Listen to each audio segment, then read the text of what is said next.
sempre me chamando para participar dessa festa maravilhosa. Estou feliz, irmãos, porque tem coisa linda de Deus para acontecer aqui nessa noite. Estou encantado, porque Deus ele ministra de várias maneiras, irmãos. Cada gesto das meninas aqui, eu vi uma pregação. Existem pregações, irmãos, olha para mim, existem pregações que não é com a fala, sabia? Eu vou repetir, tem pregações que cada gesto que nós fazemos é uma pregação. Aleluia. Hilton, prova. A Bíblia diz que nós somos o corpo de Cristo. Aleluia. Então cada mover que as meninas fizeram aqui, que cada menina apresentou aqui, elas estão representando o próprio Cristo nesse lugar. Aleluia. E eu pude sentir a presença de Deus. Deus seja louvado pela vida de vocês, sabe? Deus abençoe. Deus cada dia possa sustentar vocês nessa obra. Eu sei que não é fácil. Eu sei que muitas vezes a gente até pensa, será que vai valer a pena ou vale a pena, Senhor? Entenda uma coisa, Deus levantou vocês para cativar outras meninas. Aleluia. Muitas jovens que vão chegar ainda neste lugar, que estão chegando, têm visto o quanto pode adorar a Deus. Aleluia. Então vocês são representação do Evangelho de Cristo. Aleluia. Até mesmo dançando, gesticulando, e dá para entender que isso é verdade o que vocês fazem. Que Deus abençoe vocês muito, tá? Deus cuida de vocês, cuide de vocês e sustente cada um de vocês. Tá bom? Deus abençoe, pastor Aleil, pastor Rosângela. Deus abençoe, tá? Obrigado mais uma vez, tá? Mais uma vez eu me sinto muito honrado de estar aqui com vocês. Tá bom? Deus abençoe, meu pastor. Gabriel, você já sabe, né? Cadê o Gabriel? Tamo junto, tá, meu amigo? Amém. Irmãos, abre a sua Bíblia comigo. No Evangelho segundo escreveu João, capítulo 20. Nós vamos ler o verso 30 e o verso 31. Mas eu quero ler, se marca aí João capítulo 20, verso 30 e 31. Mas eu preciso ler um pouquinho do tema a qual vocês estão abordando, só para nós enfatizar. Uns 4 versos tem aqui, que eu achei muito importante e algo de Deus veio saltando em meu coração. Que vocês estão no livro de Apocalipse, capítulo 22, do verso 8, vocês estão até o verso 21. Mas eu vou ler o verso 10, eu vou ler o verso 13, eu vou ler o verso 17 e vou ler o verso 20. São pontos cruciais desse tema, para vocês entenderem. Apocalipse capítulo 22, eu vou ler o verso 10. Olha o que diz a palavra do Senhor.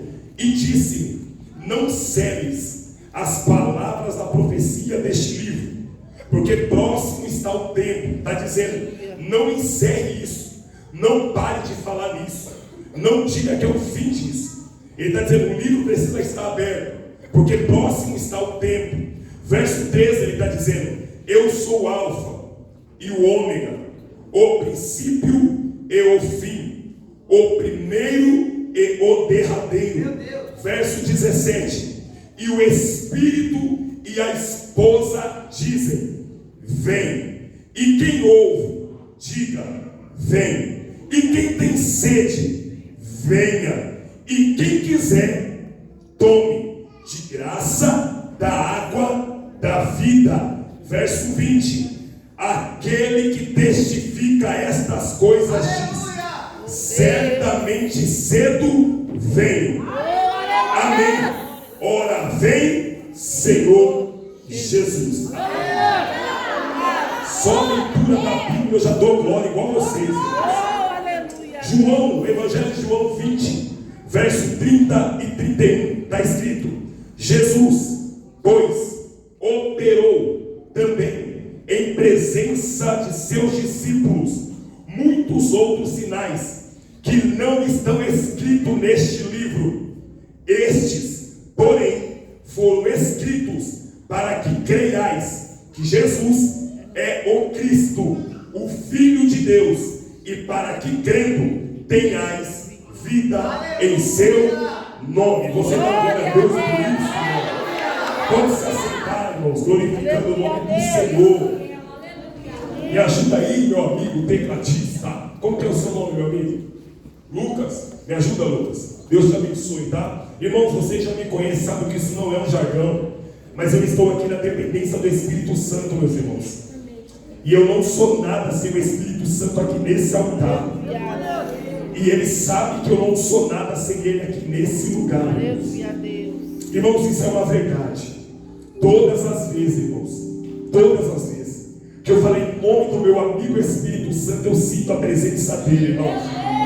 Irmãos, eu sei que a gente já louvou, eu sei que a gente já até mesmo adorou ao Senhor, mas eu quero pedir à igreja, nessa noite, 5 segundos, que possa aumentar o nível da voz e adorar o Espírito Santo aqui nesta casa. Você consegue expressar alguma palavra de adoração ao Espírito Santo? Enquanto Lucas, ele tange ali este teclado, eu queria que a igreja adorasse o Espírito Santo neste lugar. Você consegue verbalizar alguma palavra de adoração a Ele? Diga para Ele que Ele é maravilhoso, irmãos. Diga para Ele que Ele é amado pela igreja. Diga que Ele é bem-vindo no momento desta palavra. Abra a tua boca. Eu já vou pregar, mas abra a tua boca, porque Ele é o único que pode ser digno neste lugar. Ele é digno de toda honra. Ele é digno de toda glória. Ele é digno de todo louvor. Ele é digno de toda adoração. Abra a tua boca um pouquinho, eu já vou pregar. Mas adora o Espírito Santo neste lugar, irmão.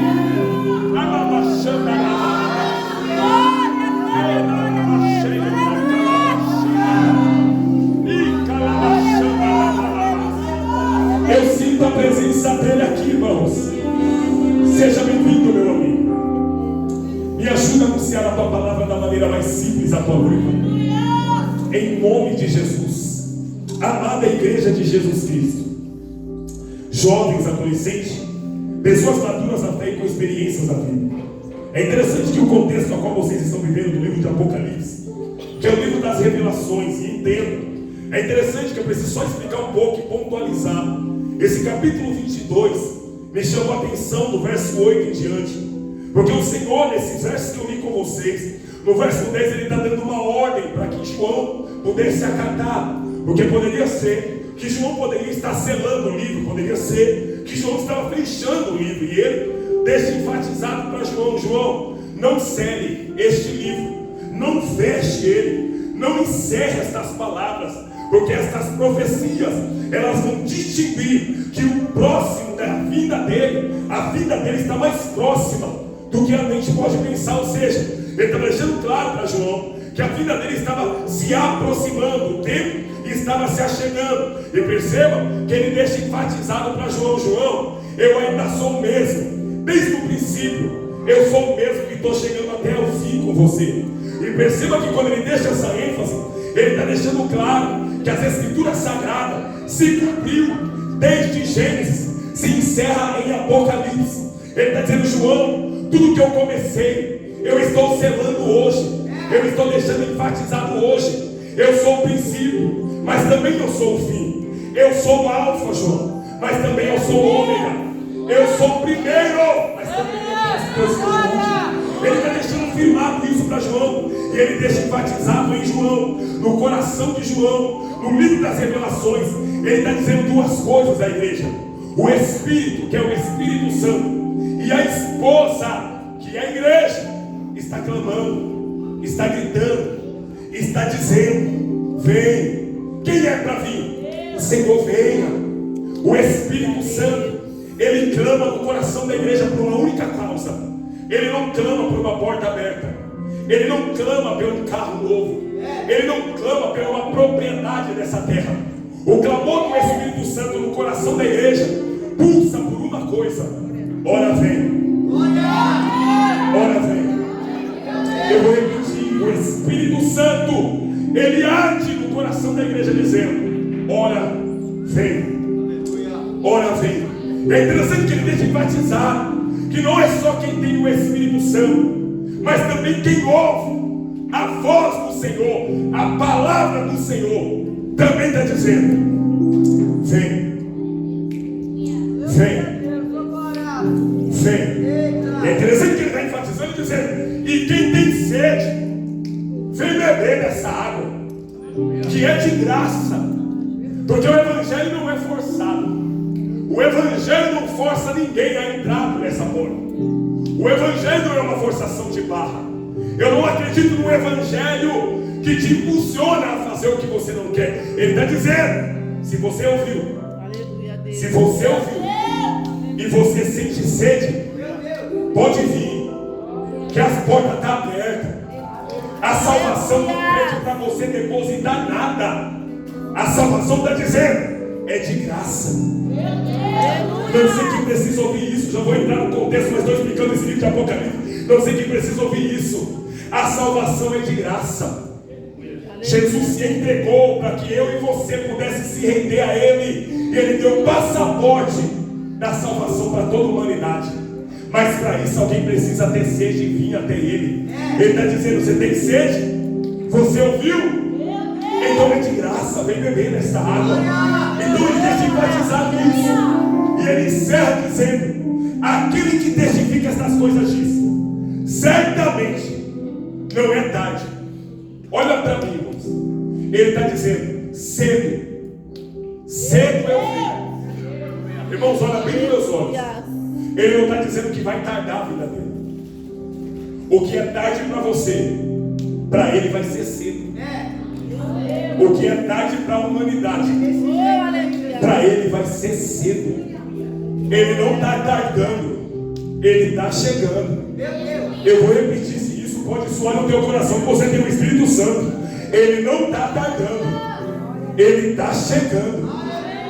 E ele está falando, cedo eu venho. Aí a palavra certa dizendo, amém. E aí o escritor diz, João, ora vem.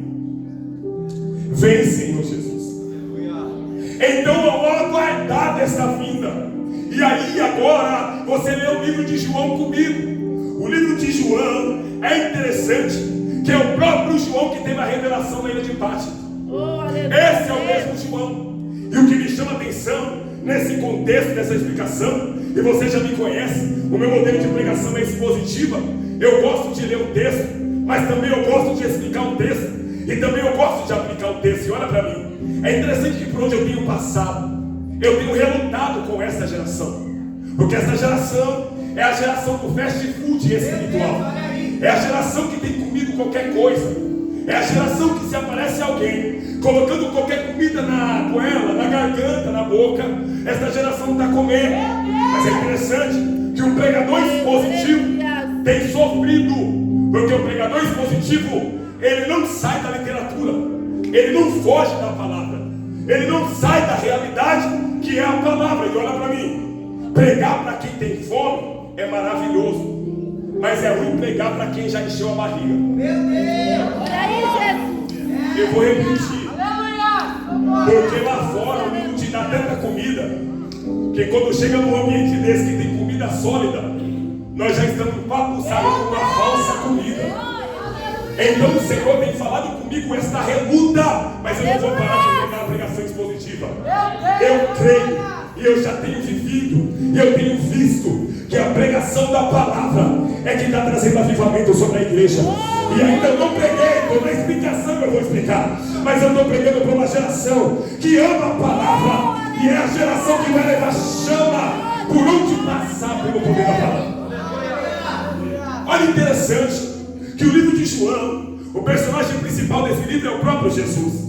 E se você pegar e saber onde é a localização, onde aconteceu esses fatos, foi na região da Judeia, na região de Jerusalém. A palavra-chave deste livro é crer, vida, amor, verdade e luz. O tema central deste livro é Jesus, o Filho de Deus, o Verbo que se fez carne. Por que isso? Porque o Verbo se fez carne. Para mim, o livro de João, o evangelho escrito por João, para mim, ele é o Gênesis do Novo Testamento.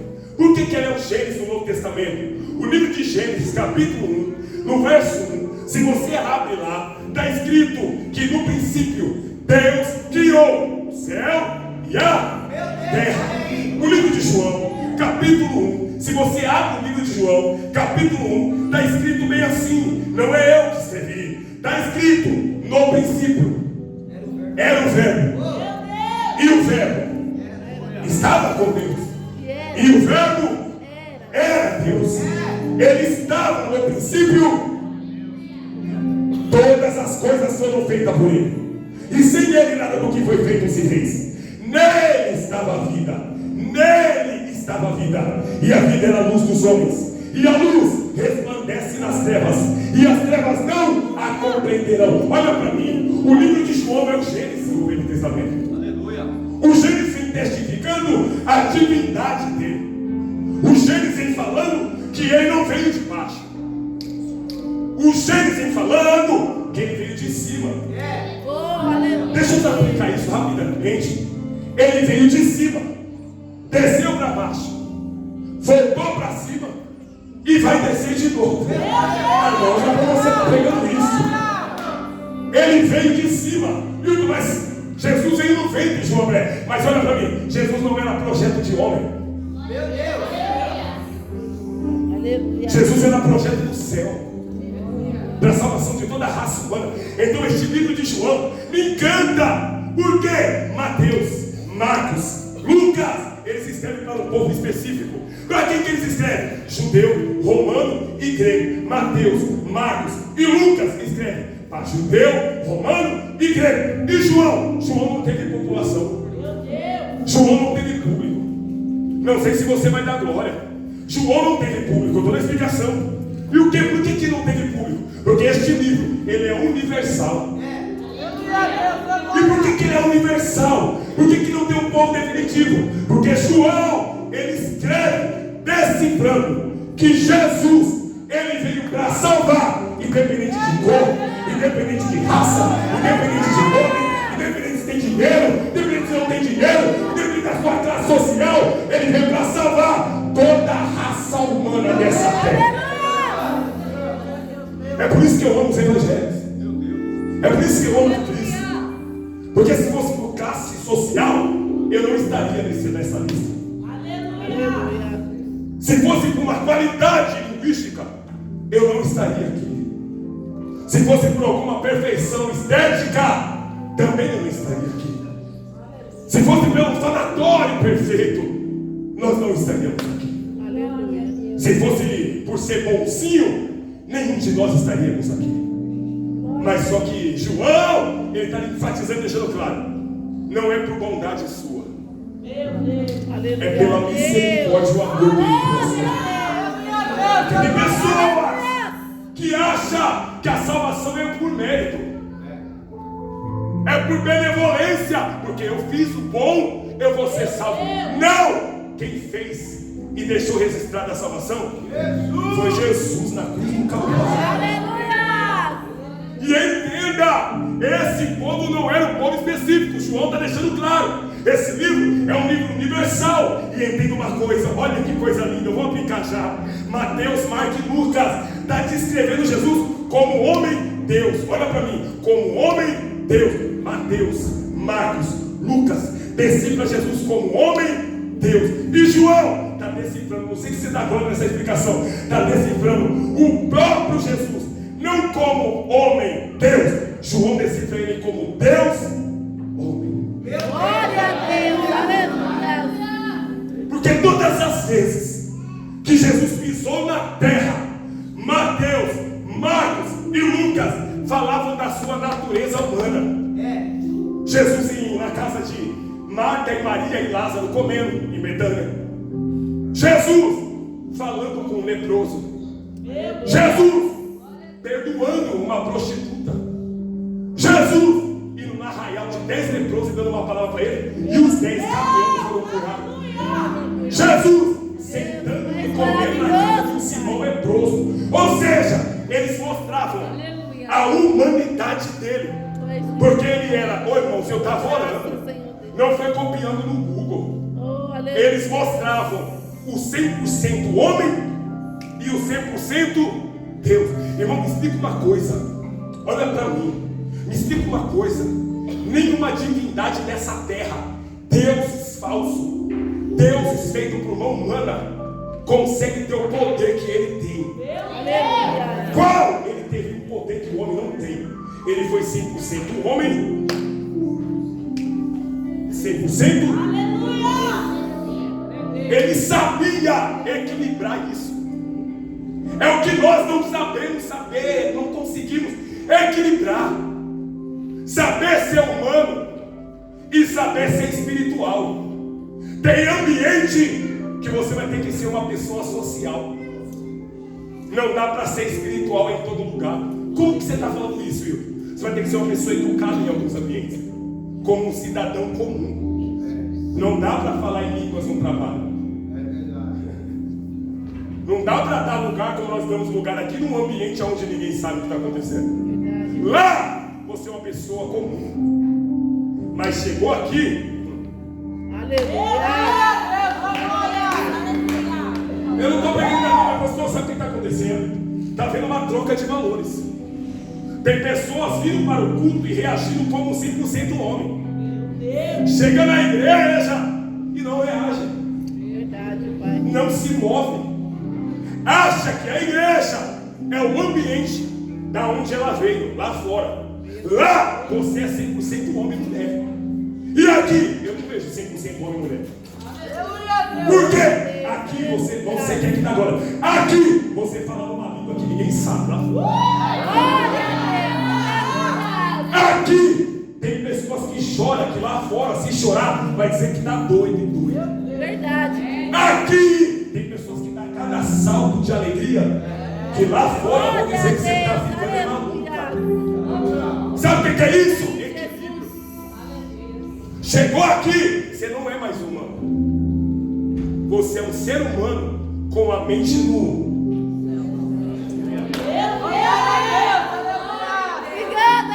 Tem gente, não estou pregando, tem gente que está economizando muito aquilo que é de Deus na vida dela.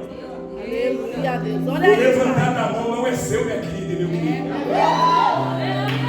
Eu vou falar que fizeram cara feia, eu vou pegar com a tua cara feia mesmo. Esse glória a Deus na tua boca não é teu, meu querido. Esse aleluia, esse aleluia não é teu, nem seu, minha filha. Essa língua estranha não é mérito seu. Foi a cruz do Calvário que nos deu como privilégio. Então abra a tua boca, reage. Você não é daqui, você é de lá.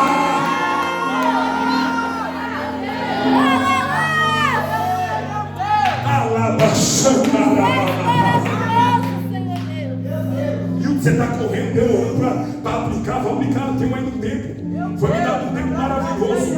Agora entenda, se ele está descrevendo, João, a divindade dele, os outros evangelhos falam da natureza dele. João vem para mostrar a divindade dele, a natureza divina, a teologia espiritual dele, veio para revelar a mente e o coração de Cristo, para falar da vida eterna. O livro de João veio para dar um equilíbrio na divindade de Cristo e na humanidade dele. O livro de João veio para mostrar isso. Você lembra que o primeiro milagre que Jesus faz foi num casamento?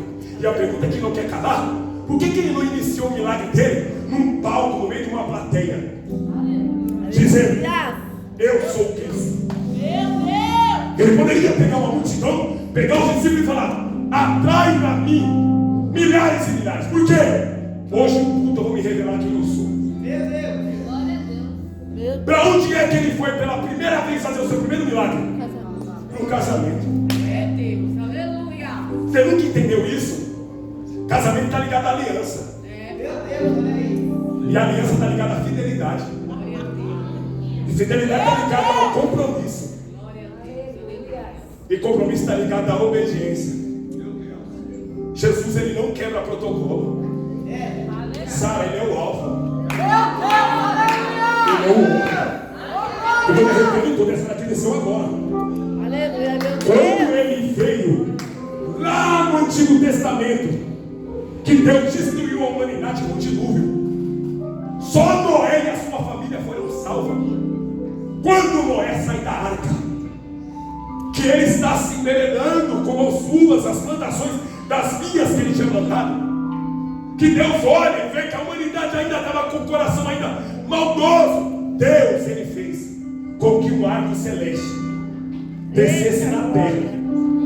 Sabe esse arco-íris que as pessoas usam como modelo do ímpio lá fora? Isso não é modelo do ímpio. Esse arco celeste foi Deus falando para Noé. Noé, todas as vezes que vocês verem esse arco celeste aparecer na terra, é a aliança que eu, não é vocês comigo, porque a aliança de vocês comigo pode ser quebrada, mas é a minha. A minha aliança com vocês não é quebrada. Ele é o Alfa, ele é o Ômega. Olha no Novo Testamento aonde ele vai começar o prodígio dele, no casamento, dizendo o quê? A mesma aliança que foi feita lá em Noé. Eu vou fazer um milagre no lugar da aliança. Ele multiplicou, ele trouxe o milagre da água para o vinho. Aleluia. Isso é divindade. E humanidade, ele aceitou ir para um casamento. E agora eu aplico com vocês e corro, porque o símbolo deste evangelho é o que me chama a atenção. O símbolo do evangelho de João é uma águia. O símbolo do evangelho de João é uma águia. Por que uma águia? Porque a águia, ela está trazendo a representatividade da divindade na pessoa de Jesus. Por quê? Olha para mim, irmãos, olha que coisa linda. Eu passaria mais de horas pregando para vocês aqui com essa intensidade, porque na minha alma é como a de Jeremias. Quando eu penso em não pregar mais, em não falar mais do nome do Senhor por causa das guerras, é como se um fogo ardesse dentro de mim e me impulsionasse a pregar ainda mais. Olha que coisa linda que é a águia representando a divindade de Cristo. Por quê? A águia sobe dos picos mais altos para renovar as suas folhagens. Mas também quando ela desce com ímpeto, porque ela renovou as suas asas e seu voo. Jesus, ele habitava nas maiores alturas. Obrigada, Jesus. Ele veio dos céus, mergulhou na terra para salvar todos nós que somos pecadores. Ele não hesitou em descer na terra para salvar nós. É por isso que o evangelho de João representa a águia, porque ele se fez carne, irmãos. Irmãos, ele abandonou todas as suas patentes. Glória a Deus, aleluia. Ele abandonou todas as suas riquezas. Até a filiação de filho, ele teve que abandonar diante do Pai. E teve que vir, ele veio. Padeceu, sofreu. E a única pergunta que não quer calar: por que tudo isso? Aleluia. Porque ele sabia que nós todos estávamos debaixo de uma condenação. E que condenação é essa? A condenação eterna. Todos nós estávamos condenados a ir ao inferno. Verdade. Todos nós estávamos selados se morresse e para o inferno. Aleluia. E Satanás de modo algum queria que Jesus fosse para a cruz. Algumas pessoas já vêm pregando dizendo que Satanás foi que colocou Jesus na cruz. Nada. A Bíblia diz em João que ele deu a sua própria vida para ele tomar de volta. Aleluia. Satanás não queria que ele ficasse na cruz. Satanás queria que ele descesse, porque senão o propósito ia acontecer. E aconteceu. É por isso que isso está me chamando a atenção, porque este livro de João, ele se cumpre em João 3,16.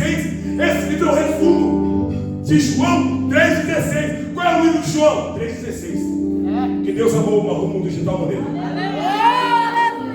que o Deus ouviu o engenho, para que todo aquele que nele crê não pereça, mas tenha vida eterna.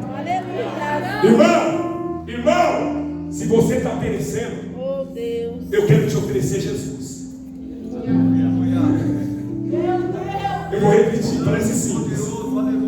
Essa palavra é uma palavra evangelística. Se você está perecendo, eu te ofereço Jesus para a tua casa, ofereço Jesus para a tua vida, ofereço Jesus para a tua família, ofereço Jesus para você, para todo aquele que precisa. Eu ofereço Jesus, irmão. O Gênesis é o Novo Testamento.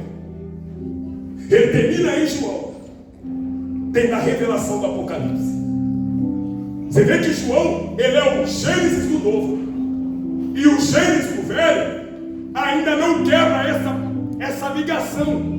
É como se o Alfa começasse e viesse e terminasse até o Ômega.